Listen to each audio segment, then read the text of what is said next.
capturing this so we'll have it around forever. Bernard Shaw once said, people always blame their circumstances for what they are. He said, I don't believe in circumstances. People who get along in this world, people who get up and look for the circumstances they want, and if they don't find them, they make them. And that's who these three people are for our association. To introduce them to you, I'm going to read from the minutes of the organizational meeting of the National Rural Water Association. It was held on April 15th and 16th, 1976. And I know there's a few of you in this room that weren't born in 1976, so that seems like a really long time ago. But as it starts out, in the second paragraph, Steering Committee Chairman Marvin Scherler then asked each person present to introduce themselves, give some information on their home water system and personal background. R.K. Johnson, Steering Committee Secretary, was asked to review the background of the National Rural Water Association to outline the goals achieved during the organizational meeting. Sidney D. Williams, Steering Committee Director, was asked to read and discuss the National Rural Water Association bylaws, purposes, and objectives previously adopted by the incorporators. After a lengthy discussion of the bylaws, Mr. Williams suggested each delegate study the bylaws overnight. Amendments to be offered during the meeting the following day. Purposes and objectives approved as read. The action duly noted.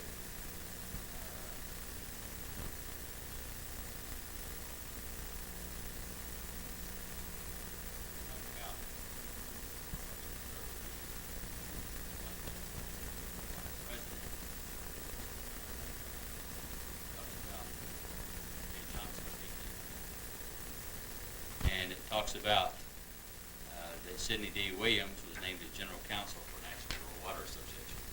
So, in that first meeting, these three men played a prominent role, but even prior to that, our Articles of Incorporation, dated March the 3rd, 1976, it was signed by three people, R.K. Johnson, Sidney D. Williams, and Marvin R. Scherler.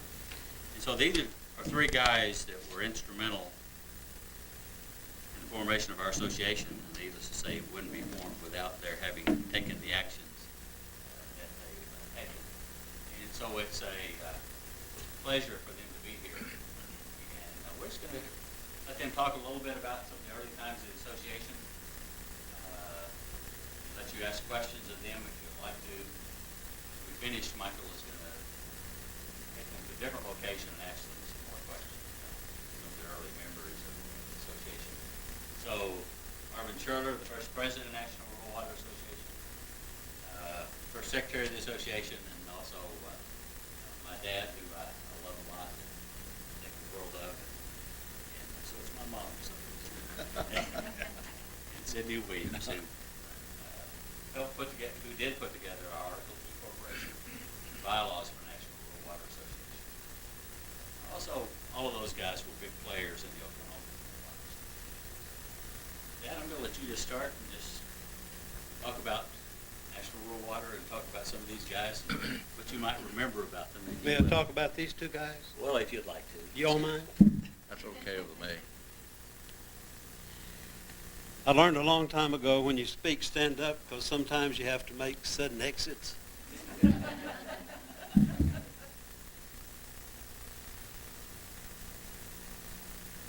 I feel particularly honored to be here, to actually be face to face with the people who, on a daily basis, are carrying out the dreams that the three of us had more than 30 years ago.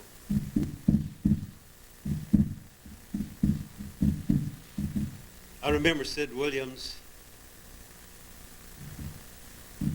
because I knew him first. He was regional attorney for Department of Agriculture, the United States Department of Agriculture, which Farmers Home was a part of. And we were all trying to get loans to build our little water systems. And when I first met him, he was Mr. Sidney D. Williams. I remember the first time I went to see Sid. Went into his office. He asked me to have a chair. And instead of sitting behind his desk, you won't remember this, Sid. Well, you will, because it was your nature. instead of sitting in his position of authority behind his desk, which was cluttered up with paper anyway, Sid pulled a chair up around facing me where we were talking face to face, person to person.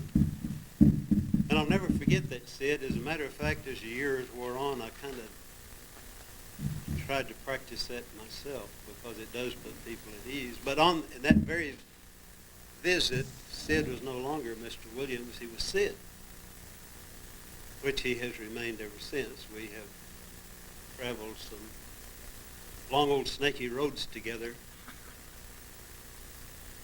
and I always try to stay close to him because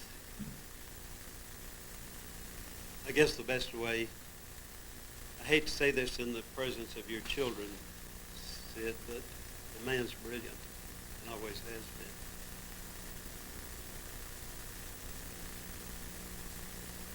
As regional attorney for USDA, I don't know how many states Sid had in his region. I know he had New Mexico, Kansas, and Oklahoma. Well, New Mexico and Kansas had state statutes that allowed these small communities to borrow money through Farmers Home Administration to build their rural water systems. Sid thought there should be one in Oklahoma. Normally, a person that had that idea would go to a legislator or get him to go to the legislative council to write a statute to present to the legislature. Sid didn't do that. He wrote it himself. Got a friend of his, a senator from Sapulpa, if I remember correctly, to sponsor this in the legislature. And when Sid, for obvious reasons, had a lot of influence in the legislature, everyone almost knew him. He had been there very long. When people learned that Sid was associated with a part of this movement, it passed without too much opposition. There was opposition. Those of you who have lobbied at the state level know that the Oklahoma Municipal League they're pretty strong. They weren't strong enough to keep this from passing in the legislature. There was a problem in the governor's office. The league only had to deal with one person there who was a friend of Sid's. He's a friend of mine. Turned out to be a friend of rural water. When Sid saw what was happening, he found a way to get an audience with the municipal league when they were in a session with all their members there. Don't know how he performs his magic, but somehow in that one meeting, he changed their mind. He sold them on the idea that a Rural Water Act in Oklahoma would be good for them. Of course, they were worried about urban sprawl. You've all heard that. They thought if country people needed to drink of water, they could move to town. But Sid had an impact on them, and they kind of lessened their pressure down at the governor's office. But the governor, by that time, Henry Bellman, some of you may know, he's a good man. But he's a little bit stubborn. And he still was not going to sign this law. Well, Sid had an old friend who was district director of Farmers Home Administration in an office very close to where Sid lives. And this district director's wife just happened to sit on the state Republican committee as a director. Now, Sid has never admitted to me that he was the cat that made all this happen, but somebody convinced her to talk to the governor, who was also a Republican. And she convinced him he should sign the bill, and he did. Sid, I'm not accusing you of doing this, but everybody I know of that is in the know of what went on at that time have told me that's what happened, that you was the guilty party. So here Sid Williams is. He has wrote the Articles of Incorporation, the Rural Water Act for Oklahoma, help people get their loans. If you remember, Sid, the state statutes dealing with water they were a mess. You thought they needed to be codified. This may have been your reason for setting up all of this, I don't know, but Sid wrote articles of incorporation then for Oklahoma Rural Water Association, and through his friend, whose wife convinced the governor, who was now state director of Farmers Home Administration, a gentleman named Spuds Widener.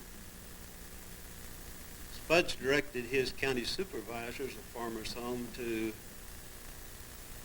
invite people such as Marvin and I, who had helped promote rural water systems for the communities where we live, to a meeting in Oklahoma City to discuss creating a state rural water association. Well, when we got there, Sid Williams liked. Sid had everything written out. He had articles of incorporation, bylaws, purposes and objectives. All we had to do was listen to him explain it, elect officers, sign what he had prepared, and then Sid himself, we were on North Lincoln, went down the road to the Capitol, to the Secretary of State, and filed the incorporation papers, and all at once there was an Oklahoma Rural Water Association. I'll call that meeting a meeting of strangers because these 36 people, or however many was there, came from all parts of Oklahoma. I only knew one person there, one rural water person. During that meeting, of course, you know how meetings are. You sit in more of them than you really like to sit in on. There are always some people who are doing what I'm doing right now. They get the floor and want to talk a lot. There's one gentleman I noticed that was sitting over by the east wall, I remember. He didn't speak as much as the other folks. But every time he had anything to say, his comments moved that meeting a little closer to the end result we were there to attain. I thought, there's the guy I want to lead our organization. But I didn't know his name.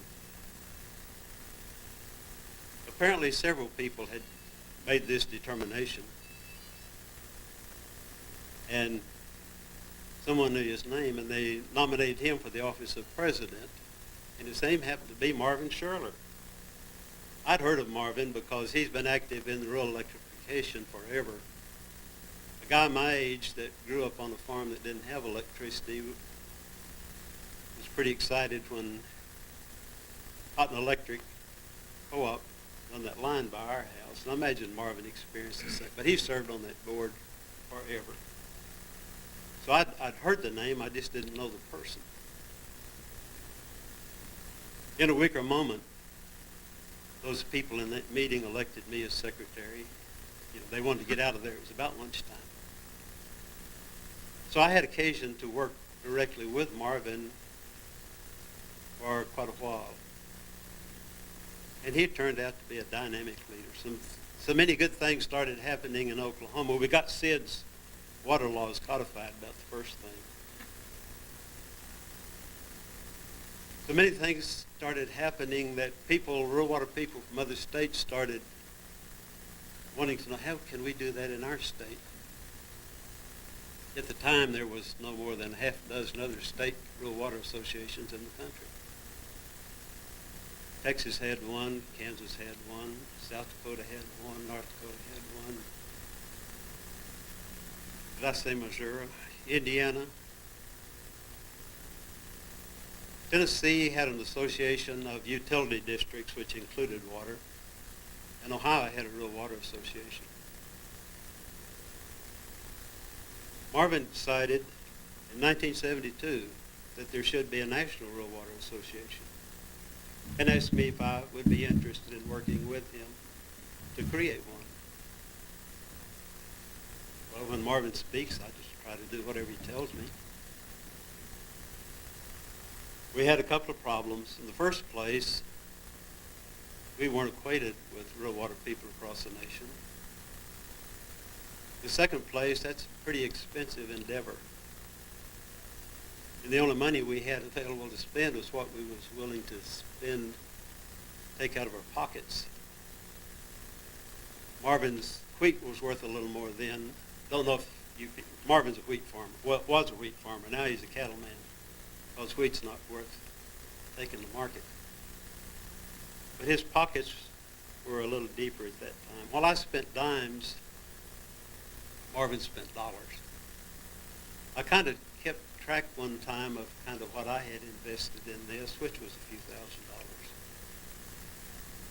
And just judging by what I knew about Marvin's traveled a lot more than I did. Marvin spent enough money creating this organization to buy another wheat farm, if he had chosen to do so. Perhaps after wheat dropped off like it has, maybe he's glad he doesn't own another wheat farm, but nevertheless, he spent a ton of money getting this thing started.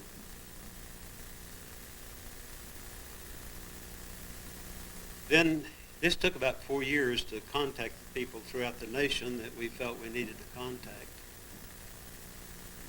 In 1976, as Rob just reported to you in March, Marvin told me he thought we were ready to go. So he asked Sid to come down to Walters to incorporate a National Rural Water Association. Well, it takes 3 people to incorporate a legal entity in Oklahoma. Since the address list of the people we had been contacting, it was at my house, they invited me to come along too. So the 3 of us did incorporate the National Rural Water Association. We immediately sent out invitations to all the other people we had been in contact with and asked them to attend this meeting that he referred to in Oklahoma City in April, just 1 month later, to expand the National Rural Water Association from this little Oklahoma thing into truly a national base. And as he reported, Marvin was elected president, Sid was elected vice president, and I was elected secretary-treasurer. The treasurer job was snapped because we didn't have any money. And from there, it started growing. We had met a fellow in Oklahoma City who had previously worked in Washington for a congressman who wanted to go back to Oklahoma City. I remember Sid and I visited him and said, hey, you can be NRWA's Washington representative if you'll go find us some money. Safe Drinking Water Act was new at that time. And a friend of his told him that he thought the Oklahoma training program, which was really a pretty good training program, it was a blue collar, and I have a blue collar. I'm a blue collar guy. But it was a blue collar training session. Marvin had told his congressman, who happened to be Carl Albert, who happened to be Speaker of the House, what we had in mind, we needed some federal funding to start this organization because by doing so we could train people, rural water people, to give their systems a better chance of paying off these federal loans, which all of us had. Carl Albert liked the idea. Then Marvin, to back it up, he asked me to put all this in writing and send it to Speaker Albert, which I did. And I told Speaker Albert that our Washington representative would be calling on him to explain what we wanted to do. Got a call at work one morning from Charlie Ward, who was the administrative assistant to the Speaker, and probably, well, I know he and his wife Mary were the best friends of Marvin and Teresa Sherrill had in Washington, D.C. They visited often. Charlie called and said, hey, the House Appropriation Committee, EPA met this morning, rural water was never mentioned. And your Washington man you told us about never called on us to ask us for help. So I called Marvin like I always did when I couldn't find Sid. Next morning, Marvin paying his own expenses, buying his own plane ticket, headed for Washington. Next morning, he was in the Speaker's office. And the Speaker told him, now you, correct me if I don't have this right, but I think I do. Okay. The Speaker told him, he said, now this is already out of committee, but the Senate EPA Appropriation Subcommittee is meeting just after noon today, is Senator Henry Bellman. Remember the governor that signed Sid's Rural Water Act? Was a senator then, and he was on that committee. So Marvin took him a couple hours to find the senator, but he found him and explained what he needed. Senator didn't have time to, of course, gather up the votes he needed in that committee, so he went to see the ranking Democrat member on that committee, a fellow by the name of William Proxmire. I don't know if any of you are old enough to remember William Proxmire. William Proxmire had this Golden Fleece Award he handed out on a regular basis to people that he felt was wasting federal money.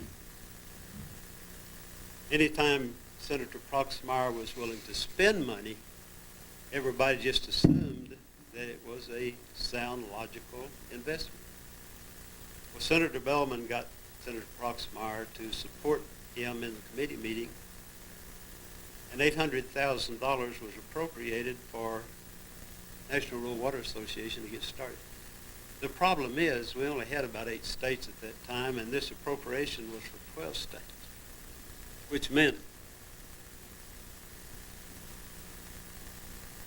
we were going to have to come up with 4 more states pretty quick from somewhere, which we did. In this appropriation bill, the Senate passed, and incidentally, when it went to joint conference, the Speaker did what he said he would do. He held the money in there in joint conference, and we got the money approved. But the language in the Senate directed EPA to give $800,000 to National Rural Water Association to do this training program nationally. The catch is that they didn't appropriate $800,000 extra dollars. They told EPA, take it out of, drop something you plan to do and give it to these folks. Then Marvin and I had to go to Washington and meet with EPA. We were not well received. In fact, they never did learn to like us. Still don't. And if I'd been in the position, I don't think I would have liked us either. Because they had plans for that money, but they didn't get it. And from there on, we were off and running. And I think this amounted to what is going on today eventually. I was telling Sid a few minutes ago, I can remember each morning when I looked in the mirror to shave, I was looking every National Rural Water Association employee right in the face. Doing my own typing. And Barbara can tell you, my typing leaves a little to be desired. But it's better than my punctuation.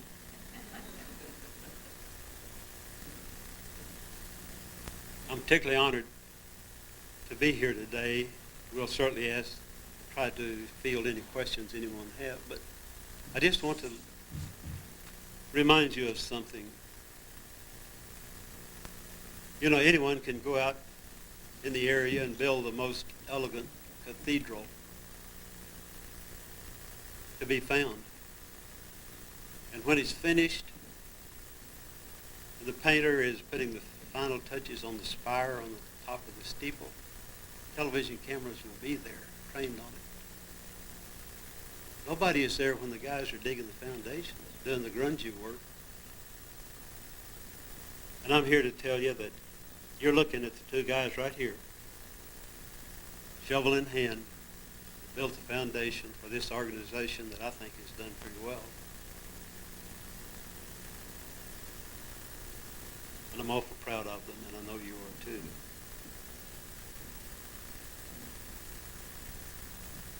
It's just a pleasure for me to be here and get to meet face to face with the people that are carrying on this activity.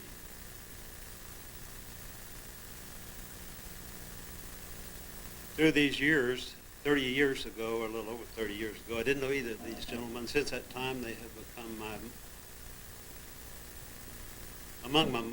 probably my most trusted friends that certainly that come along in the last 35 years, possibly in life. They're good people.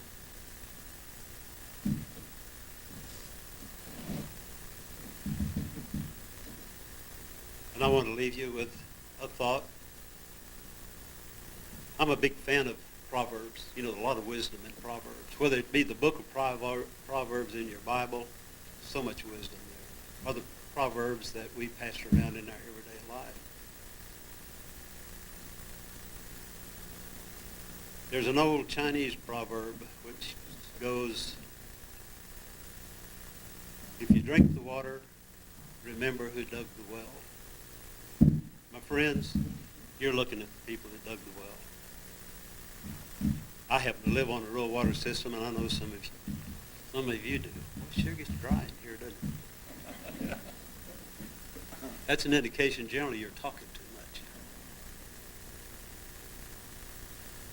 But whether you live on a rural water system and literally drink the water or not, you know, when payday runs around, you're drinking the water. And these are the people that set the stage and made all this possible. These two guys stood up for you long before you knew them. They've been your friend a long, long time. You know, a stranger is only a friend you haven't met yet. So they've been your friend. They've stood up for you. And at this time, I would ask you to stand up for them. Would you stand, put your hands together, and give them a standing ovation for the work that they have done for rural water in America?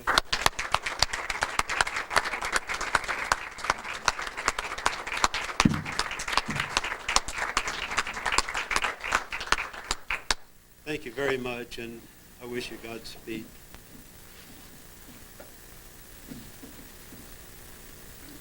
Any questions you'd like to ask of these three gentlemen? Think about our association, our histories, or any of that? While you're thinking of something, let me just elaborate a little bit on what RK, I mean, he, basically everything he said was right. And all of you know, I called him that morning in Washington, D.C., and I over and meet the speaker and talk to him about this money that we need for National Rural Water. And he said, well, we can't get in. And I said, yeah, I've got an appointment. We'll get in. And he couldn't believe it. But Carl Albert was a good enough friend. I've sat in that Speaker of the House chair, you know, not presiding, but I've sat in it and handled the gavel and all of that. But he was a good friend. And when he told me this about you know, it's too late in the House to get the money, but if I'd get it in the Senate, he'd hold it there. Why, John Montgomery couldn't believe that either, because I knew Henry Bellman had been a Republican and knew the Democrat who was the ranking. How could you be friends of both of them? But I found out all through life, if you try to do what's right, politics will kind of take care of itself. And that's the reason I get frustrated today. But back up to our story, we got the money and went over to EPA. And EPA told us, you know, the money was set up for y'all, but getting it out of here, we've got to approve it. So you've got another hurdle, just because you passed the first one. So we said, well, you know, we'll work with that, but we'll get the money out of here. We had enough leverage in politics because the other states had joined by then. And so anyway, we started doing some things, and if you know RK very well, you'll know, and Rob, I'm sure, is the same way, when you spend a dollar, you account for it, and it's supposed to be doing what was right. Well, we knew what rural water needed in the States, and to educate a rural water district like mine, they'd hired a farmer to manage it or run it. So anyway, they wanted to direct all of that. And I was up there that day by myself. And Van, what? I can't remember what his first name was, Van, or his last name. I've tried to forget. But anyway, he says, well, you know, we're going to run it if we're going to put close to $1 million in it. And I said, and like I said, I don't know whether it's Van the first, but Van was his name. I said, Van, let me tell you one thing. We started out with nothing, and before we let EPA, because EPA was a dirty word back then, and still kind of is, said, before we let y'all run this thing, we won't take the money. We'll just start over. I said, you know, we got the $1 million to start with, and we can get another $1 million, but we're going to do it what needs to be done. We're not going to waste this money. Well, you know, that kind of set him on his ear, and John Montgomery couldn't believe I was talking to somebody that hard that we had to depend on for the money. But to make a long story short, we got the money and run it the way it should be run, and this is what comes from it. I just told Rob a while ago, the older I get, and he's got a picture here that he showed me, and I've got it hanging on my wall. It's us presenting David Bourne, who was governor at that time, an award for helping Oklahoma Rural Water. But anyway, we worked with all of them, and as I said, the older I get, the more I realize, you know, people forget the things that you do, but it makes an impression and something that we work for and to help others. Any of these associations, I could have went to work for National Rural Water or Oklahoma Rural Water because I was helping start it and had a retirement. But I chose to stay out there on the farm and try to make a living. It's getting harder all the time. But I've worked in the rural electrics and worked with guys. I've been in Washington, worked 8 weeks at a time on farm credit and all this thing. And I get $100 a day or whatever it is, and everybody else is getting several $100s an hour. But I believe in this type of thing, and I admire and appreciate what y'all are doing to carry on rural water. Without rural water, I'd have had to move to town. And we were one of those associations that met with the city council at Lawton. I did when we started our Cotton County number 2. And they said just exactly what RK told you. They said, if you want it as nice as we've got it down, move to town. But we see what rural water has done for America, and I think it's been a great organization, and between RK and Rob's leadership, it's carried on. Doing this, if RK and I would have ever got discouraged at the same time, it never would have worked. I'd get so downhearted till I'd call RK and he'd build me up, and then in a month he'd be downhearted, and I'd say, you know, it's going to work, we're going to finally do it. And we did. So don't give up, but just believe in yourselves mainly. I've always been one that I don't like to react to things. I like to act, and I think that's what we're doing. Sid, you had some comments you'd like to, memories you'd like Yes, to share with us? I'm very happy to be here today to hear the things that are being said. I would like to get a copy of the transcript. I found out who dug the well. There you go. I want my kids, 2 kids, they came with me. I've been telling them that I was important. But I want some proof of it, you know. So I want them to know that I had something to do with digging the well. Sid, could I interject just a moment? Would you kids stand up? I'd like for people to see you. This is Jim and Anna Maria. Thank you. Thank you a lot. Their mother's gone now. I knew her well also. I'm going to have to say that these 2 gentlemen were the guiding force behind getting the water program going, not only here in Oklahoma, but nationally. I was regional attorney for the Department of Agriculture. I was at my office at Stillwater. I grew up at Wynnewood. You know where Wynnewood is? Okay, I was born there, and I like to claim that I was the first person born there. I found out when my father died, they had a record of births in Wynnewood, and I was number 1 back in 1918. And they had had a lot of births before then, but that was the first time they started counting them. So that's my claim to fame at Wynnewood. And but I met Mr. Marvin Sherler at that first organizational meeting at the Lincoln Plaza in Oklahoma City. And there were a bunch of people there. I'd never seen them before. But RK and the people in the Farmers Home Administration had arranged to get people there. They were applying for loans. And there was a good turnout. And it went real good. I prepared all the legal documents, the articles of incorporation, the bylaws, minutes of meetings, and so forth. It just went great. So then I said, we got to take this over to the Capitol. Who's got $5 to record this thing? Had a recording fee of $5. I think he pulled $5 out of his pocket. He's been financing this whole thing from the very Yes. beginning. But while I was regional attorney for the Department of Agriculture, I had New Mexico in my area. I had responsibility for the legal work for all of the agencies, including the Farmers Home Administration. And this rural water program was a new program. And I got a call from some people in New Mexico to assist them in closing a water loan to a community out there. I went out there and I thought, why aren't we doing this in Oklahoma? So I come back and I speak to the Farmers Home Administration people. Why aren't we doing it? And I get the answer, you're the lawyer, you can tell us how or something.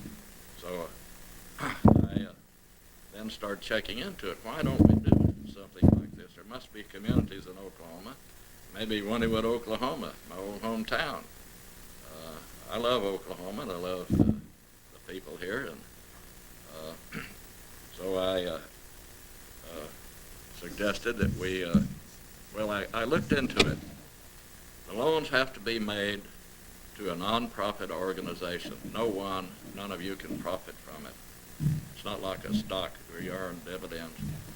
And it has to be a nonprofit. And I checked the Oklahoma law, and the only nonprofit organizations you could form were charitable, eleemosynary, and educational. And none of the water, furnishing water was not any of that. So it was not possible. We needed some legislation. So I checked with a bunch of people around the United States and found ideas. And I talked to Farmers Home people and said, let's get together and write a bill. I never could get the committee together. Have you worked on a committee? You can't get them together. So the legislature was in session, so I just sat down, took 2 days, and wrote a bill. And I think we got Heber Finch from Sapulpa, who was in law school when I was, to introduce it. And it was passed. And I can't remember, but during that period of time, I think David Boren was a freshman representative. He was in a committee that I went before. And I said, it's going to be like REA. REA is good. Let's get the water out there, get the electricity to pump the water. So we got it through. So we'd spent a lot of time getting it that far. And then I happened to be over at Muskogee working on other business, and I got a call from somebody that said the governor's going to veto it. Veto it? Why? I went over to Oklahoma City and met with the governor's attorney. There was some provision in there that they would have the power of eminent domain to condemn property for water lines and things like that. And I thought they needed it. But the legislature had stricken it out. And this attorney told me it's still in there. And I said, show me where it is. He said, I wrote it originally. He said it has power to acquire property by gift, purchase, or otherwise. I said, now wait a minute. The power to take your property is so drastic, it can't be implied. It has to be expressly stated. Now that or otherwise referred to, the language has been stricken out. So please tell the governor to sign the darn thing. It's going to be good. But I was afraid as I left there that, some organization down around Kingfisher, Landowners Protectors Association, had come in and convinced everyone to veto it because it's going to condemn your property. I thought of Mr. Widener, who was a friend of Governor Bellman. I came home, talked to him. I said, your wife is a Republican chairwoman. You better have him talk to Bellman. And you think it's a good bill? Spuds? Spuds was working with us. Yeah, he sure is. You better tell your wife to call Bellman. She did. He signed it the next day. So I don't mean to impugn anyone's about the thing, that was the way it worked. We got it going. And I had Bellman tell me later that was one of the best pieces of legislation he signed while he was governor. Well, even after we got it passed, Marvin Shirley and this guy here were busy pushing to form a national one. So, okay, let's form it under the same nonprofit law in Oklahoma. Where will we put the headquarters? We don't want to put it in Washington, D.C. We want to put it here where we can have it. They agreed, so we specified it was Duncan, Oklahoma. I believe that's what we did. So that's why it's here. And the rest of the story is just, everyone knows it's grown by leaps and bounds. I remember that night, Marvin Shirley and R.K.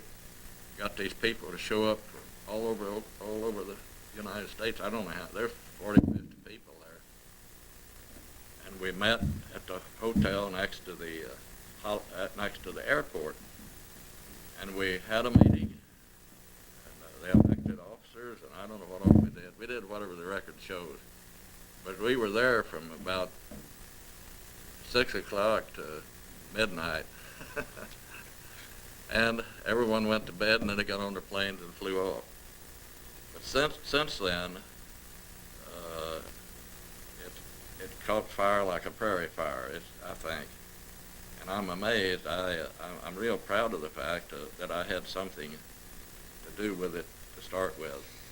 But these gentlemen here had the vision, and they got me interested because I was interested in doing something like that. And if I have any claim to fame, it's what I did in connection with this. And I had success at a lot of things, but this is the biggest success that I will ever enjoy. And thank you for saying what you did, R.K. and Marvin. It's been my pleasure to work with you, and I'm sorry I hadn't gotten down here sooner. I know a lot of strange things happen to a person in their life. Somehow or other, Nixon got elected. And he started putting in positions of influence a Secretary of Agriculture who was a graduate from West Point. The General Counsel, my boss, was a graduate of West Point. They didn't know anything about the waters. And next thing I knew, they were talking about reorganizations. And I thought I was going to be reorganized out of existence. And I had a friend over in Arkansas, and I said, let's check with each other. If you hear anything that's going on, let me know, and I'll do the same. This is an interesting story. He never did call me, but I found that he had been flown to Washington, and they were working on reorganization. That's bad news for me. I don't hear anything, and I've been a good Democrat all my life, and I have Republican friends, but I didn't think my being a Democrat ought to be enough to fire me. So I'm glad you had all those discussions with Carl Albert. I called Carl Albert up. I told him, I think I'm going to be reorganized out of existence. And I said, the fellow who's the new general counsel, his name is this. He said, well, I know him. He's been coming over to my office for years, wanting favors, wanting me to do things for him. I said, he has? Yeah. And I said, well, could you put in a good word for me? And he said, let me think about it. So I said they're going to have a reorganizational meeting in Denver in about 6 weeks. About 2 weeks later, I got a copy of a letter he wrote this general counsel. He said, Dear Jack, congratulations upon becoming the general counsel for the Department of Agriculture. I just now learned about it from a dear friend of mine, Sidney D. Williams, who happens to be one of your regional attorneys. And Sidney's a good lawyer. He can help you a lot. And I understand you're going to have a reorganizational meeting in Denver, and I recommend Sidney to you, and he can help you a lot. And Mary and I send you our best wishes. I got to Denver, and nothing happened to me. So you want to be a friend with everyone if you can. Yeah. Don't make any enemies. And there's a lot of little things like that, but I haven't had a good career. I had enough years to draw an annuity back in '75. My brother was dying with cancer, and I wanted to be with him, so I quit. I got back. My sons were getting out of med school, started working to get them going, and had plenty to do. And Marvin kept me working as counsel for the National Rural Water Association. I think we went up to South Dakota one time at a meeting. We went to Kansas City to a meeting, and there was a gentleman there who was from the town where my sister lived. He went back and told her I was a pretty nice guy. He heard me speak. That was a nice plus for me. And we went to San Antonio. I thought they had a river going down through there, but they got a creek, I think. There's all these hotels and all are right on a little river there, but maybe they got more water than they used to have. And I thank you very much, and I want to say it's a great pleasure to see all of you folks working for the National Rural Water Association. I don't think your work is an end. I think it's just beginning. I would like to say that I saw a U.S. News and World Report, front page on water. And I think the National Rural Water Association, in conjunction with all of the other associations, have been getting water all throughout the country. And it's strange that the municipalities want to fight it. They want to cut your water off. And I appeared before a Senate committee down there, and people from Pittsburgh were talking about Pittsburgh, McAllister threatening to cut their water off. I told them that's the worst thing that you could say to anyone at Wynnewood when I was growing up. If you didn't like them, say we're going to cut your water off. And now I hear this lady say that McAllister is going to cut our water off. I said, that's terrible. That's the worst thing you can tell anyone. It cuts your water off. You can't live. It affects property values. The whole thing. And it's but now it looks like there's a lot of dirty water, contaminated water. And I thought that maybe the National Rural Water Association ought to be thinking about what to do about that. Maybe you can have some regional lakes or areas where you save the water. I don't think they ought to let the water in eastern Oklahoma run down into Texas. I think they ought to keep it up here. We're going to need it. And but we're going to have clean the water up. Even at Stillwater, I got my distiller out the other day after I read that article, and I distill my water. It's clear, but the residue looks like it came from my sewer. So I don't know what the National Rural Water Association can do, but they could take a position that's help clean up the water supplies for everybody, let's say. But anyway, I live on a farm west of Walters where you can't dig away water available. So we've hauled water all my life up until then and dumped it in a cistern, hauled it on a truck and put it in a cistern. Well, every time you had company or whatever, you run out of water. And of course, the trucks, you couldn't keep a truck. You had to go put a water tank, all water. So got our Cotton County Rural Water District number 2 started and realized how important water was to rural Oklahoma. I'd been involved with rural electrics, and so I knew something about You got a pretty strong what finger to pull that was up. available and what Man, was it's done. kinda In my cuts into opinion, my finger there. water Thank you. was more important than electricity. So began to work on our local rural water district, and after doing that, realized that we had no one qualified to run a water district. You didn't know how to repair leaks, you didn't know how to look for a leak, you didn't know a lot of things. And so we began to work on forming an Oklahoma association which would help water districts that was being built all over the state with technical assistance in how to run a water district. And after we did that, realized that it needed to be that way all over the United States, and so that's the reason and the important part of beginning. Okay, Mr. Johnson, same question. Why did you want to start national, and what were you hoping to accomplish? My background in rural water is very much like Marvin's.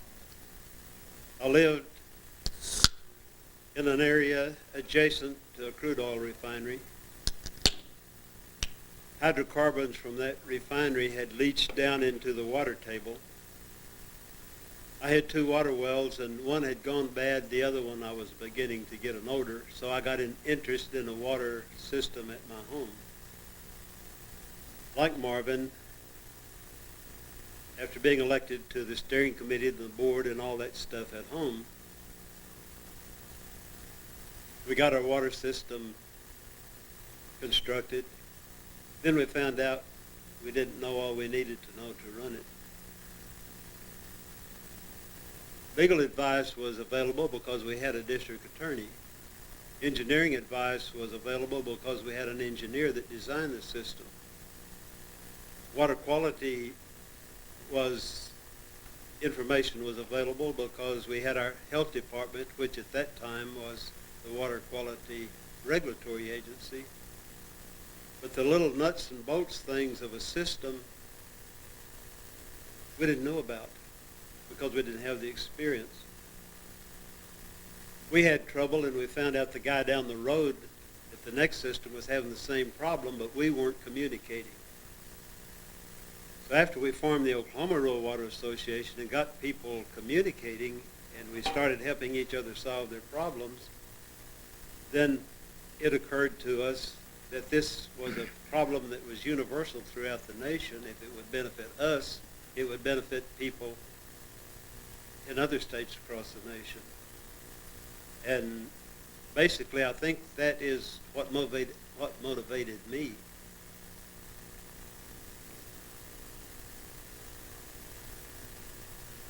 Mr. Williams? Same question. What were you hoping to accomplish, and why did you want to help out national? Well, I was born and raised at Wynnewood, Oklahoma, and it's a small town, probably 30 miles from here. And from my earliest recollection, we had a water well back behind at our house right in town. And so it was a great thing when they did build a water tower, and we had running water into the house. But I graduated from law school and went to Washington, D.C. I got a job with the Department of Agriculture, and I was sent out to Cincinnati and started doing work on water laws in 17 arid and semi-arid states. There was a problem in those states. They needed assistance to facilitate getting water, like for irrigation and for irrigation and for growing crops.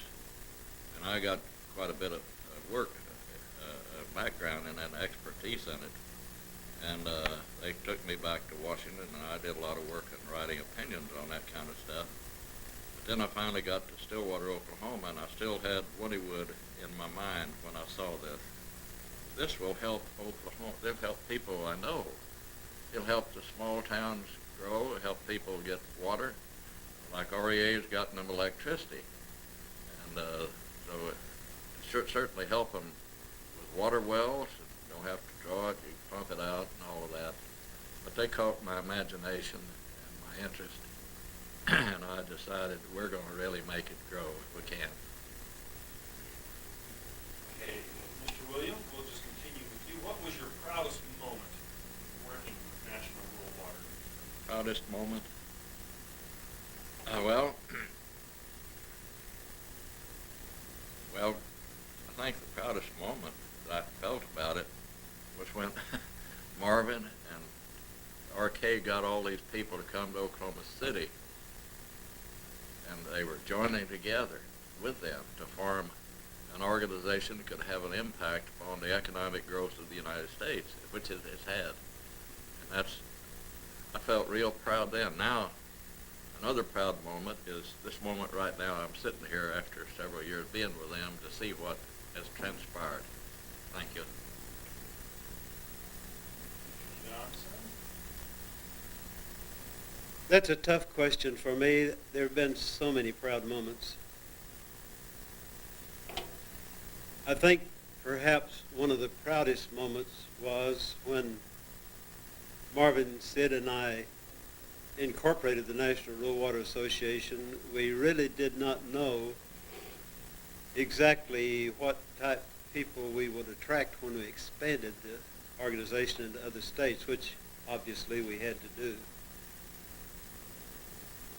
I was proud and relieved at this meeting Sid speaks of in Oklahoma City, when the people that attended that meeting were the type of people they were. They were just like we were. They were people that were in rural water for the right reasons, trying to help people who were not in position to help themselves. I was proud because at that time I thought we could make this thing work. I think I would, if I was going to identify one moment when I was the proudest, I think that would be it. Thank you.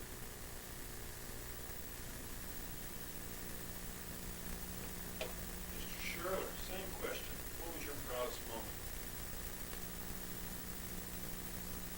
I'm not sure. It's like Sid and RK are saying, there was so many things that made you proud. I guess one of the proudest moments is when we got some funding.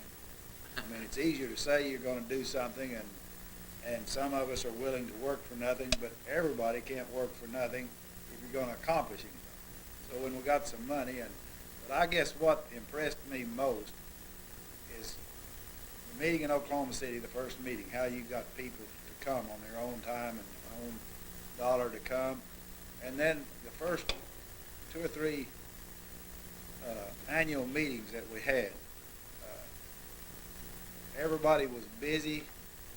All of us was in a rush, and so we started the meeting at 7 or 8 o'clock or 6 o'clock in the morning, and we liable to still be working and talk about things at 12 o'clock that night, because someone would have to leave during the day, and we needed to discuss things. So I guess the enthusiasm of people and the willingness to work together to try to solve a problem that we all knew needed to be solved. Well, along those same lines, what was your best memory? Fun story, sad story, your best memory? I don't know. I'll just tell you a comical one, or I thought it was, and it may not have been comical to me, but our first funding had to be through EPA. We had to fund it through something and fund it through EPA, and EPA had the Safe Drinking Water Act that was just being enacted. So that's what we funded it through. But when we got to our annual meeting after we got some money, someone is always questioning things, and one fellow, I don't even remember who it was, stood up and said, you know, I'd be for this except EPA's involved, and we're not for it. And this may not be what you want to hear, because you may show this to EPA. But anyway, I, as president and kind of the moderator of the meeting, I caught me off guard. What do you say? You can't make EPA mad, because, as that Vic said, you know, we got to get the money out of them, even though it's approved for us. So I just, on the spur of the moment, thought of a story, and I still remember it. I said, you know, I live on a farm and have a well and chickens, which I didn't have the well, but had chickens. And I said, at night, if you know a chicken, it wants to roost somewhere. So it would roost on the edge of the water well. And I said, I was the chicken turner. I'd go out at night and turn the chickens to where their heads would all be towards the center, and other end would be on the outside of the well. And I said, you know, consider us as a chicken turner. We've got to deal with EPA, and we've got to turn this thing to where it'll work for both of us.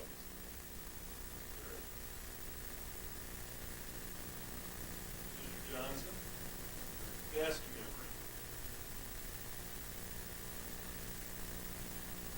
One of the most remarkable ones was this incident Marvin was talking about. He may not remember. We were in Sioux Falls, South Dakota at the time, and this fellow was going to ride him just a little bit. You could tell by it. That ended that discussion. That was a very pleasant memory. It depended on whether you wanted to drink or whether you was barefooted. You know? Okay, and Mr. Williams, what was your best memory?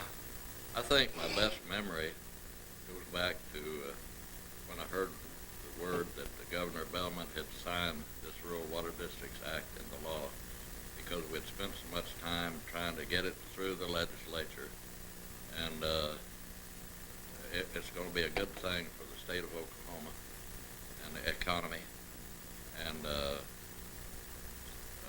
because of the things I had to do to call up and get them to focus attention on it, that was a fond memory. They got it signed. Okay, our conference this year in Spokane, the theme is Spirit of Rural America. Mr. Williams, what is the Spirit of Rural America to you? Spirit of rural America. Well, the spirit of rural America is the desire of the people to live, have a good place to live, have all of the facilities that make life comfortable, and they want to live out in the country. That's what their spirit is. I see that at Stillwater. My wife and I used to go to Brahms in the morning to get sausage biscuits. There were cars lined up all the way to Guthrie coming into Stillwater. You look to the south, there's all the cars coming from Perkins. They're coming from every direction into Stillwater. They're working there. You get run over, and at 5 o'clock in the afternoon, they shut down. You better get out of the way. They're going home. They don't want to live in the city. That's the way it is in all these cities around Oklahoma. That's the impact of this water program, rural water program, is it's made it possible for people to live in uncrowded conditions out in the country and live comfortably and have all of the comforts of town. That's what I think. Thank you. Mr. Johnson, the Spirit of Rural America. To me, the spirit of rural America basically is the fact that people have a choice of living where they want to live. I think they have rights to improve their manner of living as best they can, to live in comfort and peace. And I guess people would have different names for my attitude toward that, but I feel strongly that in America that we do have the opportunity and the rights to live the kind of life we choose to live, where we choose to live. Those of us who choose to live in rural America, which I have practically all my life, feel strongly about it, and to me that's what rural America is all about. Okay, Mr. Shirler, same question. What's the Spirit of Rural America to you? Well, to me, it means cooperation. I think rural America, rural families cooperate more. If there's someone has a need, they're more willing to come together and help. My dad was born in Switzerland, and mother was born in Hungary, and I've always enjoyed helping others and doing for others, and I think that's what rural America is. Jim back here, I think you picked up the fact that he's a medical doctor. Sid has 4 medical doctors in his family. 4. Marvin and Teresa will have 2 in their immediate family. Now Bobby and I have 2, and so all these years it's taken Marvin and I combined to catch up with Sid. And that's a fact, isn't it, Marvin? Well, Marvin and RK, I think we ought to see each other annually for a while. Yeah, we better do it. Yeah. Yeah, pretty soon. I thank you very much, and happy to see all you folks. And I hope we've said something constructive. As you see from these gentlemen, they still have a passion about a lot of things in their life. You see the feelings that they have toward seeing that rural Oklahoma gets the kind of water that the municipal parts of our nation do too. And you see where the foundations of our association came from. And it's good for all of us to see. I'd just like to invite you 3 guys to one more place. Next year, our conference, national conference, will be in Oklahoma City. Okay.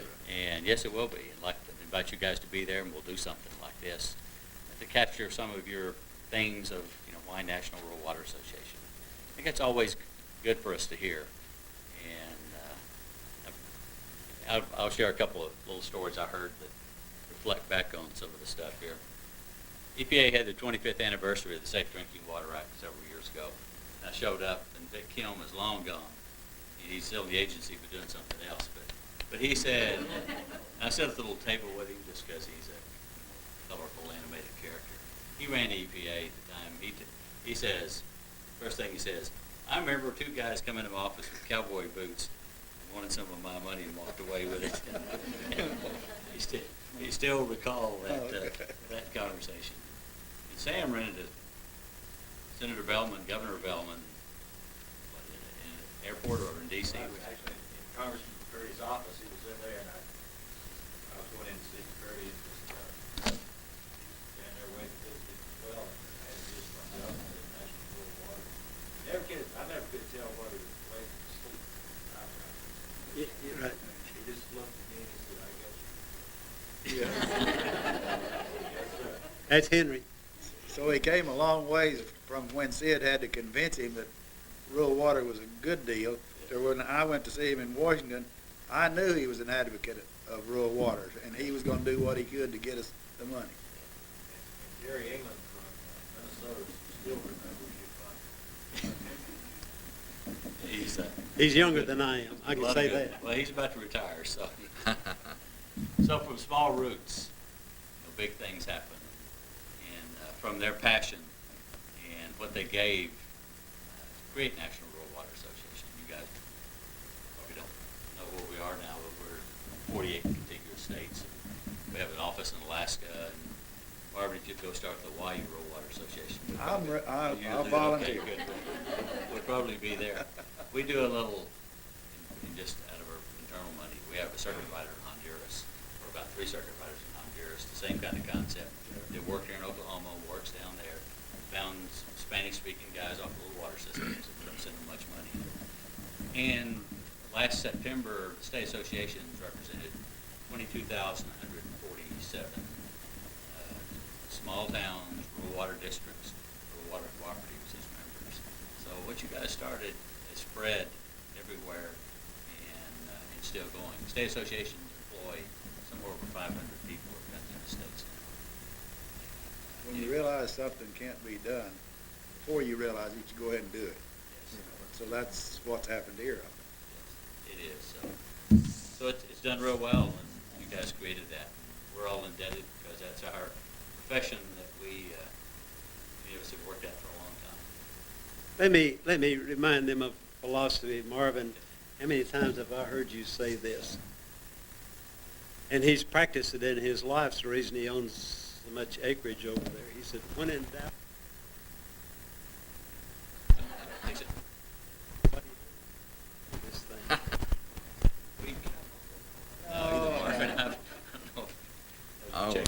I'll say one thing about Marvin. He travels pretty fast. He's faster than the what is that animal on TV, the road runner. Yeah. Yes. He comes through our town and he gets Yes. a ticket, so he asked me to take care of it for him. He does. He's faster than the road runner, I tell you. And I didn't deserve that ticket. What about all the others? Well, I deserve some of that. I was fixing to say, I can't name you a town in Oklahoma and some of the other states where Marvin hadn't got a speeding ticket. And as a matter of fact, one time they took his driver's license away because he had so many. So he went to see the governor, and the governor wrote him out a letter to show to the patrolman next time he got started, telling him that he had the governor's permission to drive. And this is true. And he had to show the letter. And he's still alive. Well, I go fast enough where I'm past where that wreck was gonna be, see? Before it happened. Well, our conversation's gonna continue for a little bit, but, we need to get back to work and do other kind of things. We're gonna spend a little more time with them and ask them some other things about memories with the association. But thank you all for being here and participating. Yes, thank you for being here and everything you've done for National Rural Water Association. It's a pleasure.